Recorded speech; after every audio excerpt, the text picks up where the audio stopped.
Okay, we're back starting chapter 3, the inverter, in basically extremely painful detail, and that's for both you and me. And we're typically trying to extend the transistor to some logic, and the logic we're going to look at in a fair bit of detail happens to be the inverter. So you've already seen at least two examples of logic gates. As the inverter and the AND gate. These gates are made up of P-type and N-type MOSFETs. The P-type transistor was modeled as an ideal switch, good for passing a high or good for passing logic 1, poor for passing low or poor for passing logic 0. The NMOS transistor, on the other hand, is modeled as an ideal switch, good for passing low or good for passing logic level 0, but poor for passing a logic level high. More analytic approach to explain the operation of CMOS gates, C being complementary use of both N and P, and we're going to basically use the inverter as the focus of our analysis, but any other gate would do. It's just not as simple as an inverter. So the inverter will also be used to explain some of the layout of design on silicon, sort of fabrication level issues, really low level, more detailed than before. It's only to provide some idea of design rules such that they're at least explained and to some degree appreciated. The layout section is very old. It's probably 15 years plus. It came from a 3-micron CMOS process, so that's about 100 times bigger than state-of-the-art in 2011. Not by any means a state-of-the-art process, but good for illustrating a CMOS process. A more state-of-the-art process would be something like a 45 nanometer node technology. But they both end up looking like basic analog photography, so albeit very advanced, and it's not like you're taking a digital picture. This is in the days when you basically develop film. The material is also a bit of a review nature, covering some basic electronics of the simple gate, namely the inverter, which you've seen many times before in many other courses. We're going to look at the DC characteristics. So here's the schematic of the inverter, composed of two types: enhancement mode transistors. So remember, that's the type of transistors we're looking at. They're shown in a bit more detail than they typically will be in the future. This also shows the connection to the body. Other things to make note of is the polarity. So this is V in for the inverter, and it's the same as VGS of the N-type device, and V out VDS of the N-type device, and IDS is the current that's flowing into the N-type device. So this is how they're connected up. As you can see, the source is for the P-type device connected to VDD, the drain is connected to Vout, substrate connected to VDD, the NMOS, the drain is connected to Vout, the source connected to ground, and the substrate also connected to ground. So the input-output, the gates and drains are tied together. That's either V in or V out, and that's a good rule of thumb to remember. And that basically just means something that's easy to remember and easy to recall if you think of them as saying common drains and common gates. Okay, so we're going to look at the DC characteristics. As I said, it's DC analysis, and that means nothing is changing, so no transient. It's current voltage characteristics for both the NMOS and PMOS devices, what we're going to look at. So by convention, the inverter current exits the drain of the P-type device and enters the drain of the N-type device, as was shown on the previous slide. And as I said before, it's common drains. It's easy to remember and easy to recall if you always hook it up that way. So here we're interested in the analysis of operations. We've already seen some of these ID, VD characteristics as a function of VG. This is typically what it looks like for the N-type device.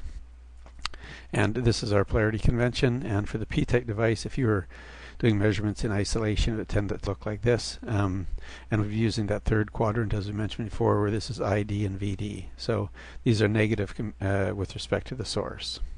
But as we saw on the previous page, the source is tied to VDD, and these just basically are voltages that hang below VDD.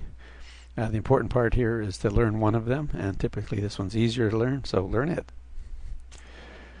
Here we're going to superimpose the two IV characteristics onto one another, and that's called the load line analysis. As you know, we're going to examine the way the PMOS device is arranged in the schematic, and we note that ID travels in the same direction as the current through the NMOS device, and that's just KCL, so it must.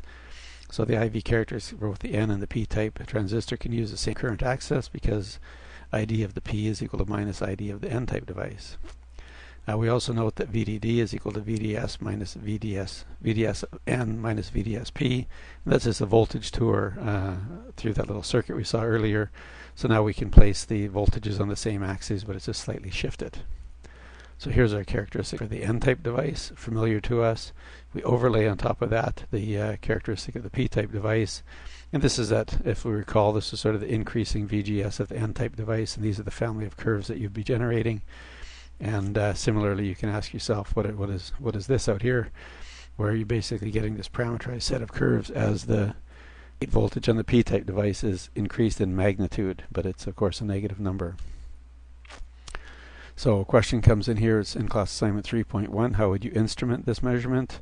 And the point is here, I want you to draw a simple little measurement schematic where you'd measure voltages and currents, and then answer the question, what does it mean?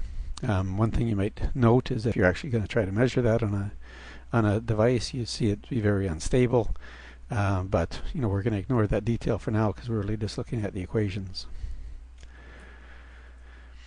So the PMOS device drain voltage differs by an amount VDD, as we saw, and there's two specific cases on the load line that are very easy to analyze. It's when we let V in, or that's the gate voltage on the N-type device, being equal to VDD, that's going to correspond to point E. We know that in this case the PMOS is in cutoff and the NMOS is in the linear region. So the solution to those sets of equations will be sitting down here at the origin.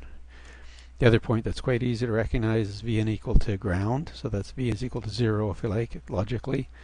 And that's going to give us point A. The PMOS is in the linear region out here, and the NMOS device is in cutoff. So the solution to those equations would be sitting out here at VDD. Here's another little question for you. What does that little square mean? And of course, that this means it's one of the quiescent points that you would have noticed when you were doing the measurement. So we're going to move over a little bit more toward the inverter transfer characteristic. And we basically started with that load line, and that was a solution to the family of device equations for both the N and PMOS device. And we considered at DC, so we're neglecting any current that's flowing in or out at V out. So the same analysis can be carried out for all the points along this transfer curve, and it's going to give us this transfer characteristic. So in effect, what that means is we set V into something, we measure V out, and we measure ID. So the V out versus V in is the transfer characteristic, and this curve here would correspond to the current measurement that we made at that point in time. So how is this related to power dissipation? Unfortunately, power dissipation is a bit of a misnomer. It's more like energy dissipation, but that's what we've been calling it, so we'll continue to do so. So basically what I'm asking is, what is the expression for power dissipation for any point in this curve? For example, if you take Vn to equal VDD by 2, what would be the expression you'd have for the power being dissipated? I'll let you think about that for a second. This sort of gives it away. Here's a circuit. There's our NMOS transistor down here. This is all given. We do a measurement. We have a power supply of VDD equals 5 volts, for example. And we do a measurement here, and we see 1 amp going through that device. Well, that's an awful lot of current, but the question basically is, how many watts are being dissipated by the NMOS device? And the follow-on to that is, where is that energy going?